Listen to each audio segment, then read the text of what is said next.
Hi, I'm Joni Patry, and welcome to my YouTube channel. Well, now I want to cover all the details for 2026 for the sign of Taurus. And what I want to say is you must figure out, first of all, what sign your ascendant and your moon are sidereally. In the sidereal placements, not the tropical western, okay? And I'm also asked that you can also look at your sun sign, but it must be the sidereal Vedic placements. Otherwise, it will not be correct. And you probably ask, now how can I be looking at all three signs in this event? Let me explain the different aspects of who you are. The ascendant is going to be more like your physical being, what's happening to you, while your moon sign is how you think and feel. This is really profound stuff. The moon really plays out because if you consider it, it's really how you feel about everything, and that will be your moon. Now, the sun is more your spiritual being, and this comes into play. The sun is the spirit. So all of these do matter, okay? Even though you may think, I can't be all three. Well, trust me, you are. We are multidimensional. We are just not one thing. There's many aspects to you you have to recognize and know. Now, if you don't know your sidereal Vedic placements, you can always go to my website and use my free chart calculator, or better yet, you can use my galactic planner. You can find the galactic planner, galacticplanner.com, and you can also find it on my website where you will find my free chart calculator on galacticcenter.org. Now, one more thing, if this inspires you to learn Vedic astrology, I want you to realize I have a school. Check it out. universityofvedicastrology.com, and all of these placements are pretty much generalized, all these predictions. If you want it to be more specific to the exact degrees in your chart, to your planets, do look into getting my galactic planner. And once again, that's galacticplanner.com. Now, when I talk about the sign of Taurus, I'm going to be going over the whole year. These are going to be the most complete sign predictions you're going to find out there, anywhere, okay? So listen up. If you have your moon, your ascendant, and possibly your sun in sidereal Taurus, January is going to start out with a big bang. Absolutely, it will be a big event affecting you, and the area that affects you is this is all happening where the Sun, Mars, and Venus are together in your 8th house, in Sagittarius, in your 8th house. This is the house of radical shifts and changes, transformations. You feel this deep urge to research things, to get to the bottom of things, to change things in your life this year. You are overwhelmed with it. And there could be some kind of difficult event that changes your life dramatically, because the 8th house is not an easy house. It does deal with endings. So be aware of that. But you have Jupiter in your 2nd house, and it will be there all the way till June 1st. That tells me you're coming into money this year. Lots of it. Because as Jupiter aspects those planets in the 8th house, this money can come to you through other people. It will. You're coming into some money. It will be, maybe it'll be a surprise, but probably not. There is a big event that brings wealth and money into your life. If not in January, it will happen before June 1st. Jupiter is transiting your house of money. Now, it's also the 2nd house where Jupiter is your family, bringing family together. Yes, And like I said, with these planets in your 8th house, money could come through other people. There's all sorts of ways this could occur. Maybe through investors' investments, and or it could even come through inheritances or settlements of any kind. Be aware of that. Now, as we shift over to the month of February, we have the Sun, Mars, Venus are going to move up a sign, and they are going to be in your 9th house. This is the house of spirituality, truth, understanding the truth of everything. That's what you want. And let me say this, with it in the 9th house, you could be traveling around the month of February, a lot more travel, unexpected trip of sorts. But you are definitely in the mode of wanting to learn a lot of new things. Maybe you're reading more, maybe you're taking a class, maybe a course. This is good. Now, if your father's still around, this would be a time that you would connect, and might be a time that there can be a little conflict too, because Mars is pretty potent in Capricorn and in this particular placement in your chart. But I do know this, you will be on the go. You will be opening up to new information like never before. This is profound. So there is an eclipse in February, and eclipses are always life-changing and transformational. And this eclipse actually will be happening, though, in your 10th house, where Rahu is in your 10th and Ketu's in the 4th. And this tells me that your career is changing. You're becoming more motivated, more aggressive around the workplace. You want things to happen, and you will manifest it. There's going to be some good changes and advancements with your career, your work. It could actually change. You could change positions, or you could even change careers totally. But another thing is going on. You are in a place where you're changing your home. Something about where you live is changing. Whether you move or not, something big is changing. Maybe somebody's moving in or out, or maybe you're renovating, or maybe you do move, but you don't feel right where you are, and that prompts you to change it. It's really a time of uncertainty when it comes to where you're living. And if your mother's still around, please make sure you're in check with her, because there's something that maybe she doesn't feel right about. So March,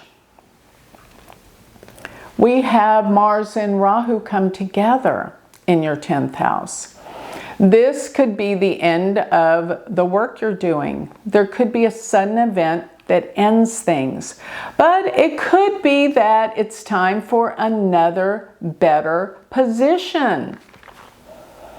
You're very motivated. You feel strongly about this change in your work. And it could be a huge opportunity. But I'll tell you something else. Do not be combative with your boss if you have a boss, because this could create a lot of tension and blow-ups in the workplace. And maybe it's just the company that you work for is going through some radical shifts and radical changes. And or your boss is too. Maybe your boss will change. But it looks like it could be a difficult change.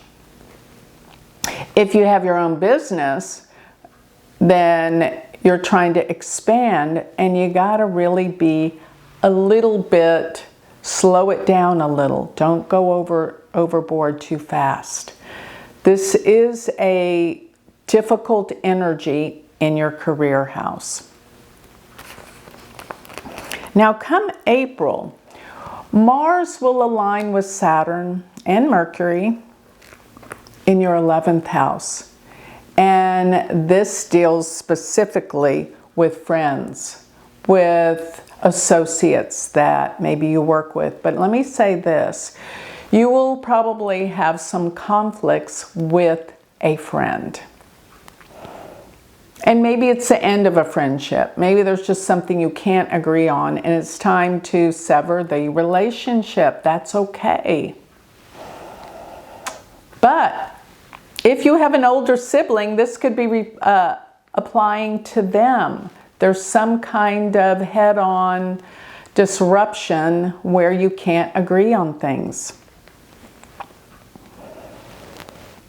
But all at the same time, when one door closes, another always opens. So that's another thing I'm seeing.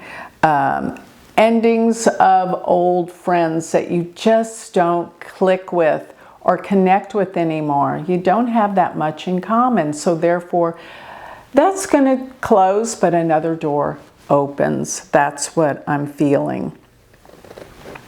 Now come May, June, July. Now May, towards the end of May, is a very auspicious time because this could be the time when some wealth and money comes, but moving on into June. This is going to be where there's a Saraswati yoga of all three benefics lining up in the sign of Cancer. This means it's in your 3rd house. Between June through October 31st, you will probably travel. It's going to be some amazing trips and traveling and a new awareness and a new opening, learning all sorts of new things. You might take some courses, some classes. There's going to be traveling. Your mind is opening to all sorts of new information. And in July, when there's that big high level of elevation of consciousness in the world, you're going to be the first to experience a brand new learning. You're going to see things from a different vantage point. And if you have any brothers or sisters, you will definitely come together more with them. Yeah, you'll have a wonderful, maybe you'll travel to see them, maybe you'll travel with them, but something comes together with your siblings that is really nice, really, really nice. You're going to be very pleased with this level of connection and learning and traveling all during the months of June, July, and August, September. But come August, there's some kind of difficulty that affects you as to how and where you're living. Something just isn't the way you want it, and that will affect how you feel about your home, your family, your security. Now in August, there is a solar eclipse. Remember, the eclipse times are when things shift. And February, there was a solar eclipse. And again, we have the second solar eclipse that happens in August. And this solar eclipse is going to affect you in terms of what you know and you're learning. Like I said, there's a new level of consciousness and awareness that happens for you. It's different. You will see the world through different eyes by then. Now, come the month of November, this is a real big turning point in the world. It's going to be a lot of conflict and calamity going on. For you, it once again affects you with your family, but most of all, your home. You're going to be doing something to your home, whether you're renovating it, changing it, or buying a new home, or buying some more property. Something with real estate or where you're living is due to change. And probably abruptly. It is all changing. Now, by the end of November and moving on into December, we're going to have a big change for everyone. Let me just say that. But the nodes will shift signs. And Rahu and Ketu stay in a sign for a year and a half. And as they shift, Rahu will go into Capricorn and Ketu will go into Cancer. This is going to be in your 9th and 3rd houses. And this tells me, once again, it seems like everything around you is just expanding and growing in so many ways of education and learning. But more about spiritual learning, higher level of learning. And you will be traveling tremendously. And another thing is, there's this big element of change with if you have any brothers or sisters. Their lives are changing. Maybe you are going to become more involved, maybe because of something where you can help them. And if your father's still around for that year and a half, there will be a more intense relationship. You're going to be dealing more, and it's not easy, dealing more with your father. But most of all, I'm seeing a whole different lineup of spirituality and realizations, understanding, and a higher level of consciousness that will come to you this year and even into 2027. So this is a year of great learning and expansion and travels. So 2026, you can expect a lot of great positive things to be transpiring throughout the year. So if you would like to learn more about me and about my work, go to my website. Go to galacticcenter.org. Thank you.